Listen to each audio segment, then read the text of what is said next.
is about today's about helping people figure out how to meet the needs through all of their Arthritis Foundation aquatic exercise classes. Um, I'm Lori Sherlock, and I've been teaching water exercise for a really long time. And I, along with Julie C. and Kim Huff, we kind of revamped the Arthritis Foundation program to try to make it more accessible um, for all populations, and hopefully, the state of West Virginia will continue to grow their offerings through Arthritis Foundation exercise and arthritis-based exercise. So at any point in the day, if you feel like you have a question, feel free to toss it in the chat, and I will, of course, leave some time. I just have a brief presentation as far as going through some of the questions that maybe get asked a little bit more frequently. All right. So here's what I kind of put together for some common instructor questions and challenges. And I based it into 6 different categories. The first being kind of class structure questions. That's a big segment of things that people are concerned about, particularly when we're getting started with teaching. We're not sure, like, how do I create an effective class lesson plan? I know that there is this certain equation that I need to warm up and main segment and cool down, but how do I put things together that make sense for however duration, 45, 35, or even a full hour long class that makes it effective, engaging, and fun. Second kind of subset is that instructional skill piece.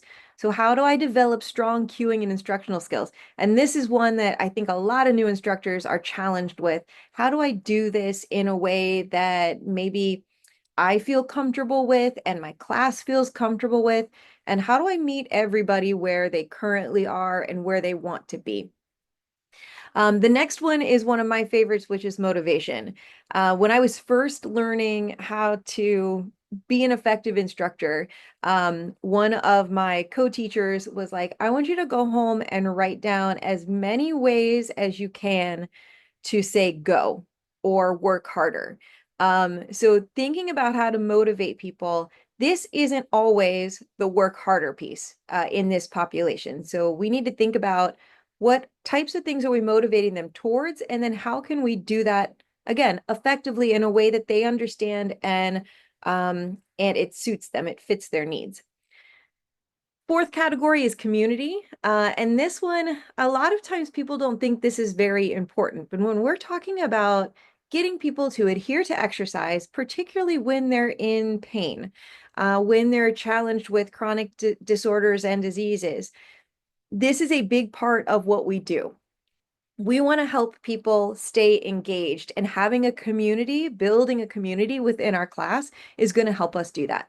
Adaptation. So how do I change the exercise to meet people where they're currently at? And then the last one is the medical aspect. And a lot of people get a lot of questions that may be beyond their scope. And we'll talk about that a little bit too. Kind of like, what are my responsibilities? What am I needed to know? And how do I handle things that I don't necessarily know? Okay, so first stop is, how do I create engaging and effective class structure? So the short and simple Arthritis Foundation exercise program answer would be stick to the book.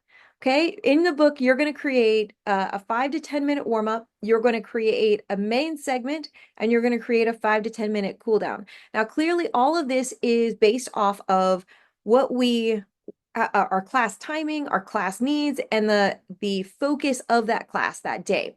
Okay, so in our warm up, that 5 to 10 minute, we're predominantly focused on category 1 and 2 exercises. And this is outlined for us beautifully in the Arthritis Foundation manual. In our main segment, this duration varies quite a bit. So depending on the level of your class, depending on the duration of your class, depending on the focus of your class, but ultimately we are going to include these essential class components: flexibility and range of motion, muscular strength and endurance, cardiorespiratory endurance, balance and coordination, and relaxation. In no particular order are these listed. So it may be that you are pairing a muscular strength and endurance exercise with a flexibility exercise, or vice versa. We might be putting cardio in with balance as a type of circuit. We might be doing one of each of these that are focused on a particular body area or activity of daily living, and then switching our emphasis to another ADL. So this can be the part that we play with maybe the most. And then our cool down, again, we're going to circle back to those category one, and also flexibility and relaxation exercises are what we kind of have a tendency to gravitate towards during our cool down. So beyond the basics, that's what the book is telling you, okay? And that is absolutely good advice. But sometimes that's not quite enough as an initial instructor. If I'm just learning how to teach, I maybe want to know a little bit more, or maybe I have a few more questions. And so I put together three different things. First is look and listen. If your participants are not responding well to a particular exercise, a particular cue, maybe they don't understand the description, maybe they don't understand how it's supposed to be performed, maybe it doesn't feel good, and you're seeing that on their face, or you're seeing groans coming out of their mouths. So looking and listening to see what they're experiencing, and maybe you need to adapt, which we will talk about. Preparation and adaptation. Okay, so making sure we know what we're doing coming in. That lesson plan is gold, okay? And don't just print it out and take it and don't look at it before you get there. Look at it, spend some time with it, make sure that you understand it. And that lesson plan could be coming directly from you. You create it, you plan it, you design it, or it could be coming from a valid resource. And things that you may note, and I sent along a PDF of a handout that has some hyperlinks to things like the Arthritis Foundation exercise lesson plan examples from the AEA website. So this is a really great sound tool that you can use if you're just getting started. Okay, so prepare and adapt. That adaptation is you may need to adapt. You might have this amazing lesson plan that you cannot wait to do, and your participants just aren't having it that day. They're having a rough day of it. And so I need to reel it back, and maybe the circuit that I was planning on doing turns into more time doing the range of motion and flexibility exercises, because that's what they need that day. So I need to make sure that I'm willing and able to adapt as needed. Focusing on those key elements is going to be clutch. So using those essential class components is going to set you on the right track. That's going to help you outline lesson plans and learn how to write them in an effective way. Okay, so what about this cueing and instructional skills? I can't just read it from the paper. Well, you could, but it's not going to be a super engaging class if you do that. So when you are instructing, we have to think about what is priority, what comes first. And the first priority of anything that we do as exercise professionals is safety. So we want to make sure people are exercising in a safe and effective way. Offering exercise cues that provide little safety briefings, right? So if I'm doing open and close the gate, if I'm doing, or sorry, hip rotator, if I'm doing something that is going to involve the hip and maybe crossing midline, I might bring in a cue that's saying, if you've had a hip replacement and your doctor said, don't cross midline, let's not cross midline with this. Okay, just come straight in front of your body and then continuing on with your range of motion. Or if I'm seeing faces that say this doesn't feel good, or I'm hearing comments that say this doesn't feel good, I'm going to offer some cues saying, if this doesn't feel good, change your range of motion. Maybe lower your knee a little bit, or maybe decrease the range of motion or change the angle of your joint. Okay, so I'm going to prioritize safety. That's always important. This includes providing clear and concise instructions and demonstrations. So I want to make sure the folks are doing the exercise the way that they should. And this could require you to teach on deck. This could also mean that if you're teaching a new exercise, you pop on deck to demonstrate that exercise. We want to offer modifications. Again, accommodate people where they're at, meet them.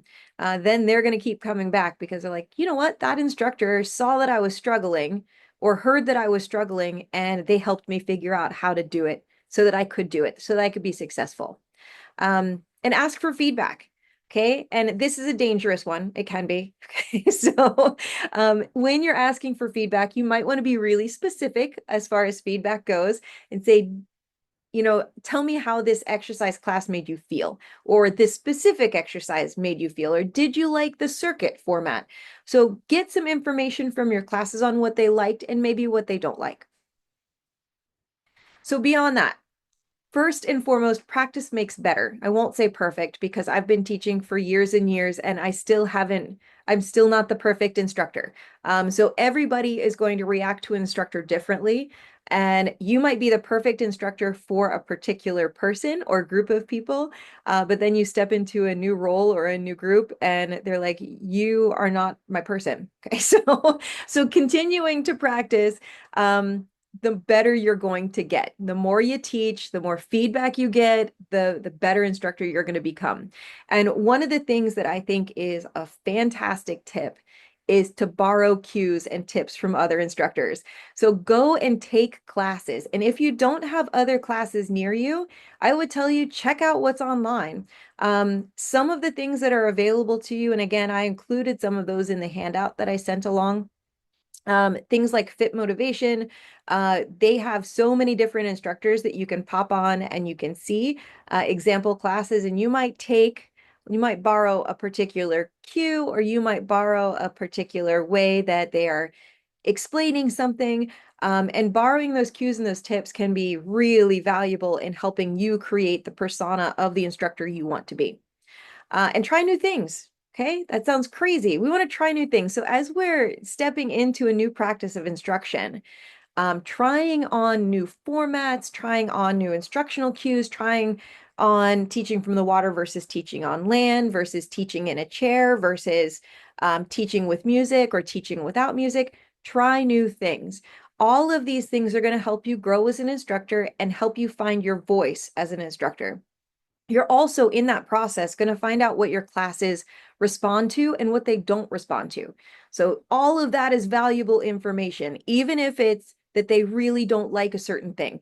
That's information. You have learned something that day. Okay, so motivation. Motivation, different for this group. So we're not always asking people in this group to go faster, harder, jump higher. That is not what Arthritis Foundation exercise programming is about. We want to have our participants pay attention to their personal progress. So how has this participating in this class made you feel? Did you go home and did you sleep better than you have in a while? Did you go home and feel less pain than you have in a while? Were you able to maintain that reduced level of pain over the course of a day or two? Have you noticed benefits from your balance or your ability to do specific activities of daily living? A big one that I hear is people are able to put on their shoes maybe for the first time in years without the assistance of a tool or another person. Okay, so allowing participants and giving them an option or an opportunity to reflect on what they've gained from the class, whether that's from a single class or whether that's from participating for weeks and weeks. Creating a supportive and inclusive environment is also highly motivating. So this idea of basically creating a community that supports one another. They come for the exercise and they stay for the socialization, right? This is a big part of what Arthritis Foundation exercise allows us to do. Additionally, it helps people when they're going through something that's very hard for them, it helps them to know that they've got other people that are going through some similar stuff. And knowing that other people are going through that stuff, and now I have somebody to talk to about it, that I don't feel like I'm complaining or I don't feel like I'm pushing my burden onto somebody else. I'm just having a conversation about what I'm going through on a day-to-day basis. That is invaluable. So that supportive, inclusive environment is fantastic. Educating and empowering. I love this one because the more we know about our bodies, the more we know about the condition that we have, and also the more we know about what our bodies can and cannot do, allows us to have really effective exercise programs.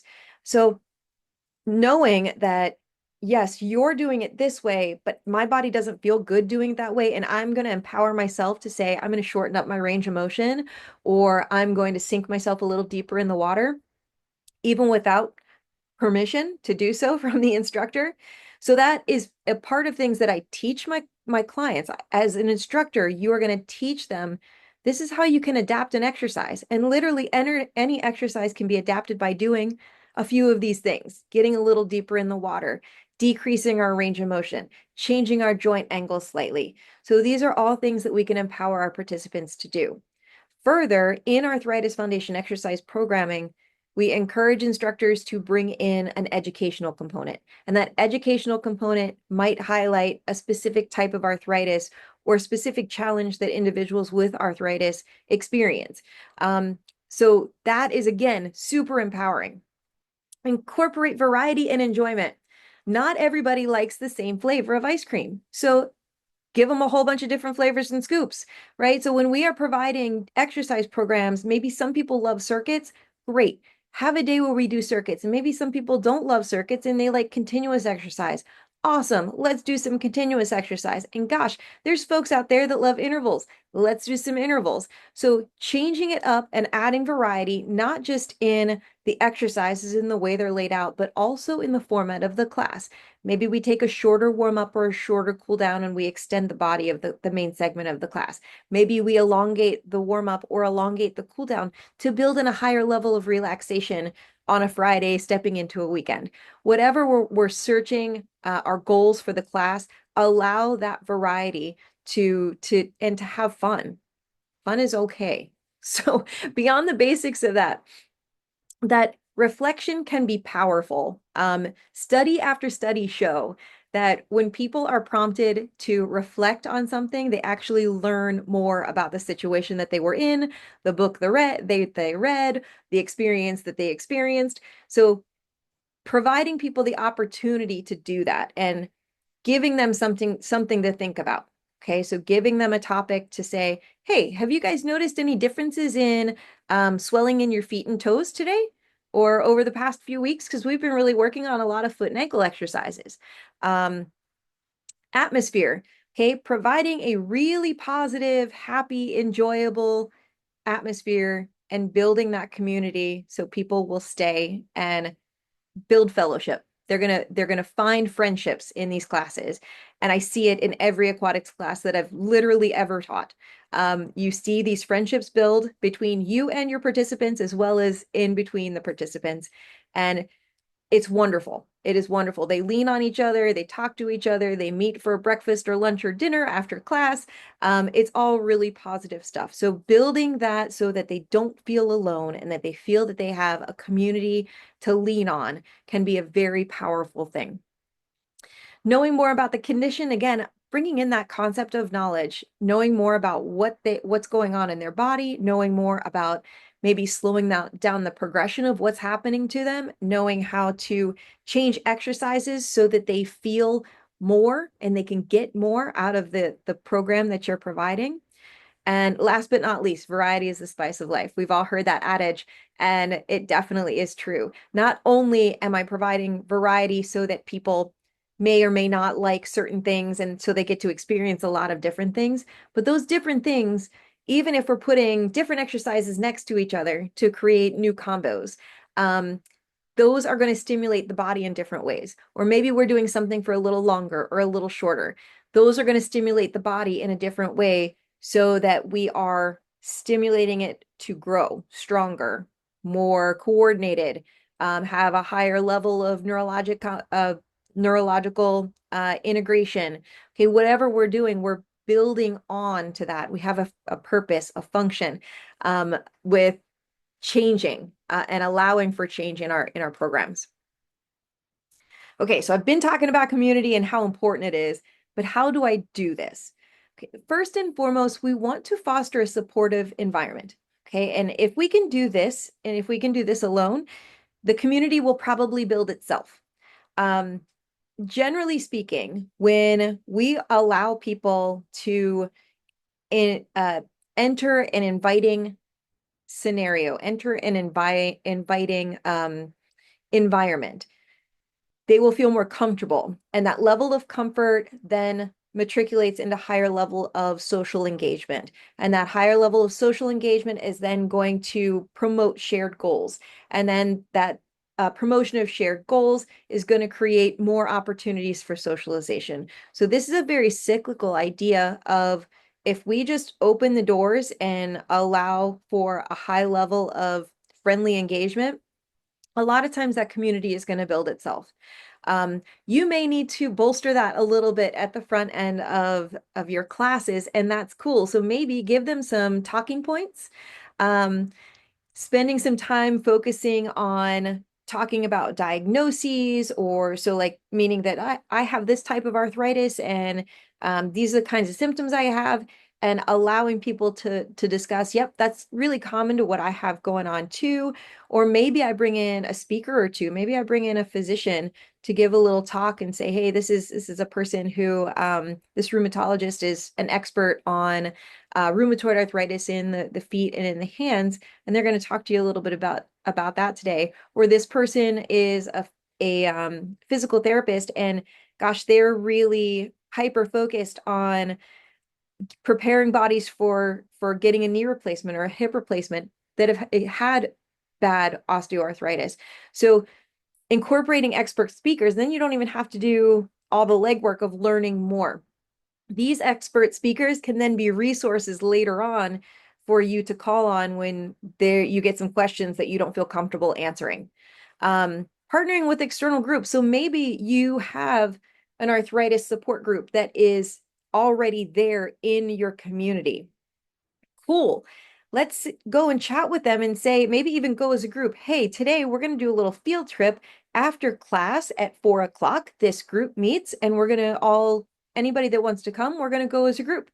Okay, so introducing people to those external groups so that they know that resources exist for them.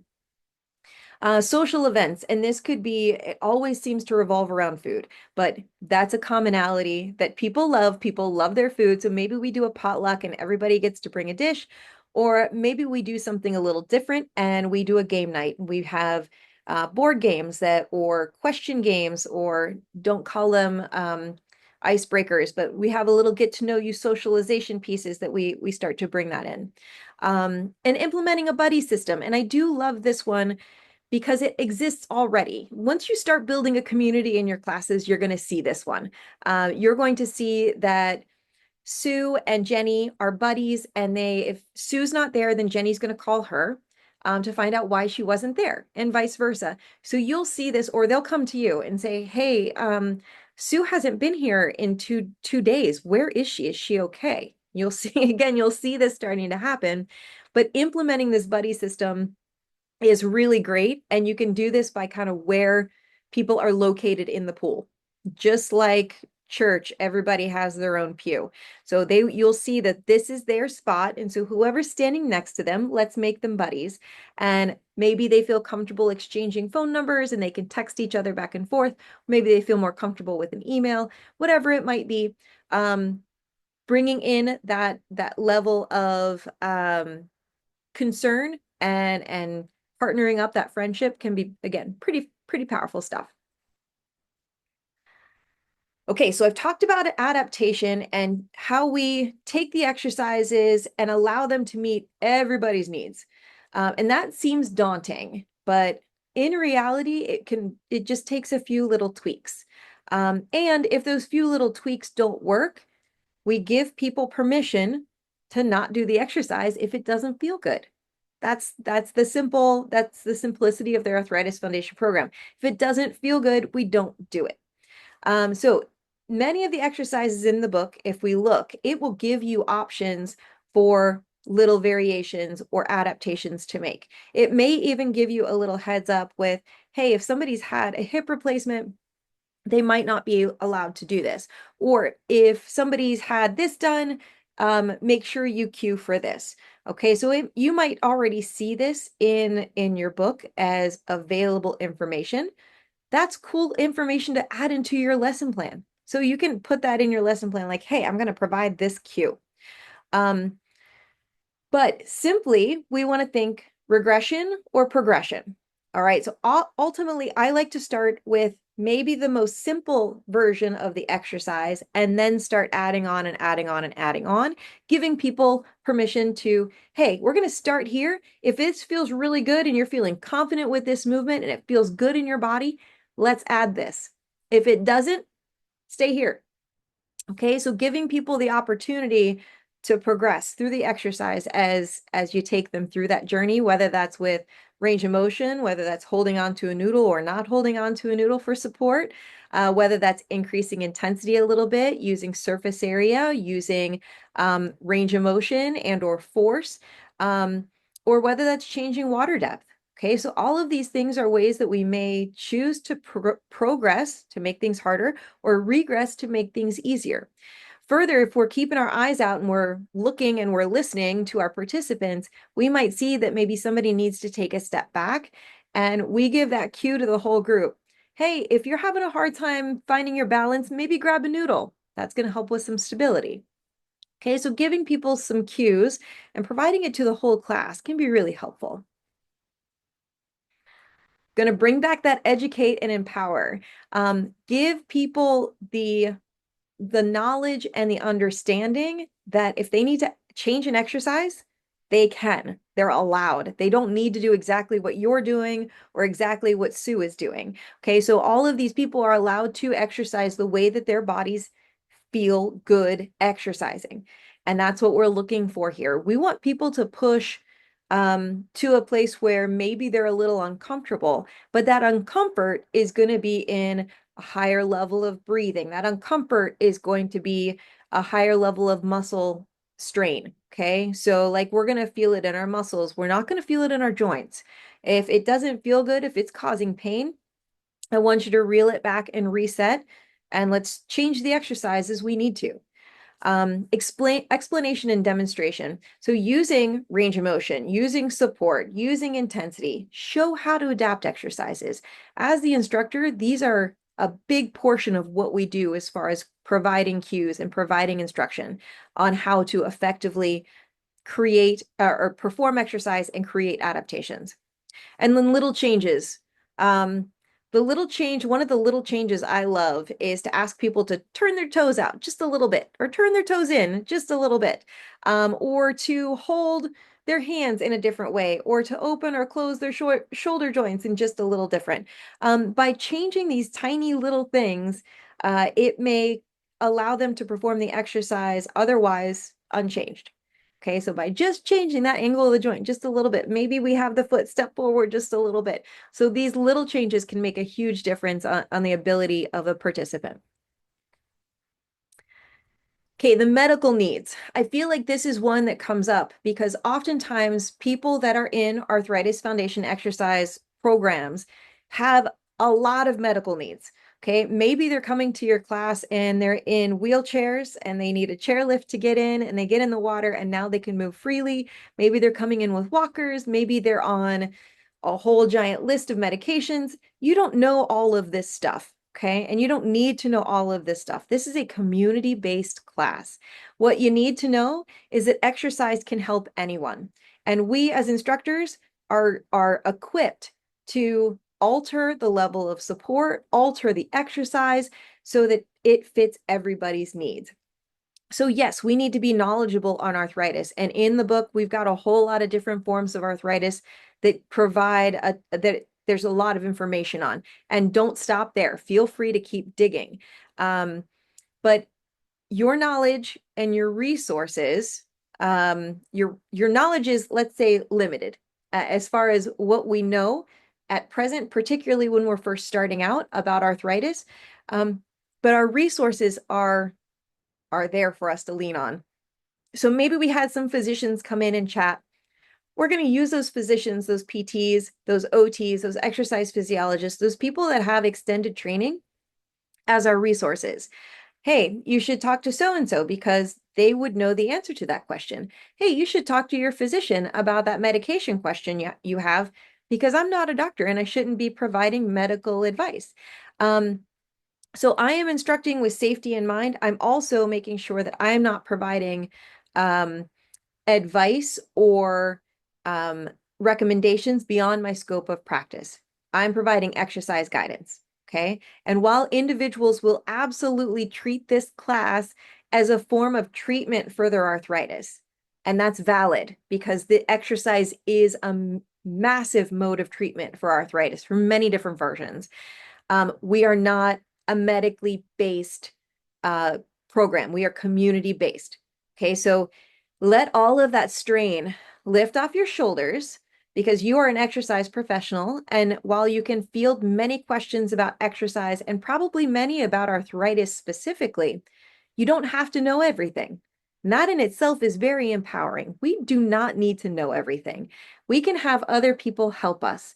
Much like folks with arthritis, they don't know the answers to all the things that are going on in their bodies. So they're going to ask questions, and you will hopefully be able to provide them with some resources if you're not able to provide them with answers. So know your stuff, but also know your limits. Providing information about lots of different forms of arthritis as educational components is powerful. However, again, we are teaching exercise. We're not medical professionals. Have resources ready. So I usually know that I'm going to have people ask me about therapeutic exercise that they can do at home. And this is where, as an aquatic-based person, I may choose to turn to the Arthritis Foundation land-based programs that, again, are easily accessible to my groups and to my mind, and say, I'm going to go ahead and refer you to this. Whether that is a land-based Arthritis Foundation class, or whether that is a Walk with Ease class, or whether that is a Tai Chi class. So they are going to be able to enrich beyond the aquatic realm for exercise. It may be that they're asking me questions concerning medications, and that's where I'm going to refer them to their pharmacist. Okay, and pharmacists are a phenomenal tool. So people that are, go to your pharmacist, they see all the medications that you take, they're all there. Talk to your pharmacist if you feel like there's something wrong with your medication dosages or interactions. If you have something that, hey, I'm having symptoms with this, that's a physician question. So if they don't have a great primary care or rheumatologist, have some names in your pocket that you can say, hey, this is a great person in the community. And maybe this is somebody that you've already cultivated a relationship with that has come to talk to your class. Okay, so have some resources ready so that you don't feel like you are letting that person down. Because as an instructor, that's probably what we're doing. We're probably like, hey, I'm here to help you. And if I can't fully answer your question, I feel like I'm letting you down. And so if you've got these resources at the ready, you're going to be golden, and you're going to feel good coming out of that conversation without having to question, man, did I provide the right advice? Because if you're providing them a really sound resource, you're doing beyond what you need to. So here I'd love to open up the floor if you have any challenges that you feel like you're facing as a new instructor or even as a seasoned instructor that you want to talk about. That's what we're here for today. So hopefully the little bit of education was helpful, and I'd love to keep the conversation going.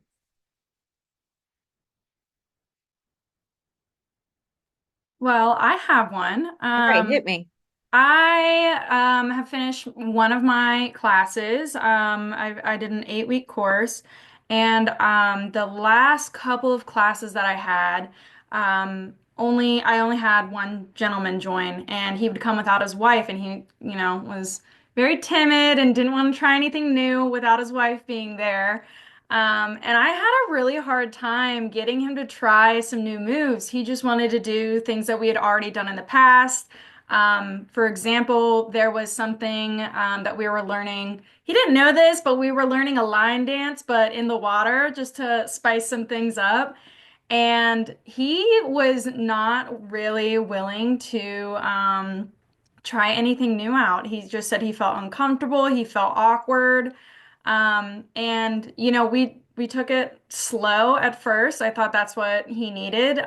We tried, with different support methods and things like that. But one thing that actually helped is we had someone who was in the pool pretty frequently, actually part of your class, Lori, and they offered to just, sit in and hang out, and they followed along with me. And when he saw someone else doing it in the water, And I was like, oh my gosh, that's what it was. So I just needed to slip in the water with them and we figured it out together. But he was so uncomfortable being the only one there, looking up at me, watching me do all the instructing because most people, they say, I can't see your feet in the water. I need you to be up above so I can copy what you're doing. But his learning method, he wanted to be in the water with someone doing it with them real time.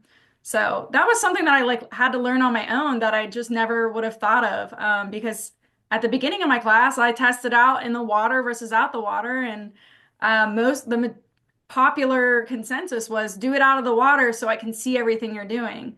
But it was good to have that reminder that not everybody is going to be like that and he might have preferred me to be out of the water when his wife is in the water, but he didn't have someone to, look over and be like, okay, are we doing this together? Are we doing it right?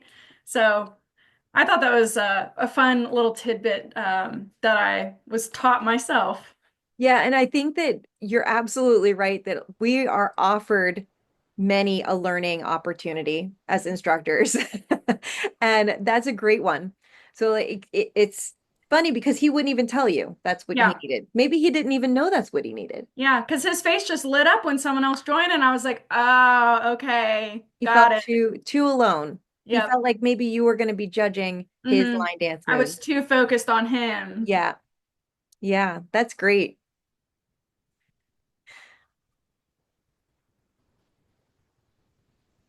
And if nobody else has questions, I'm absolutely happy to end our session here.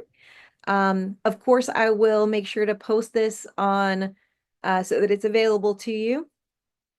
I do have a question. And thanks so much for joining the effort today. If there's anything that we can help you provide from a standpoint of getting a class started or keeping a class going, please don't hesitate to reach out.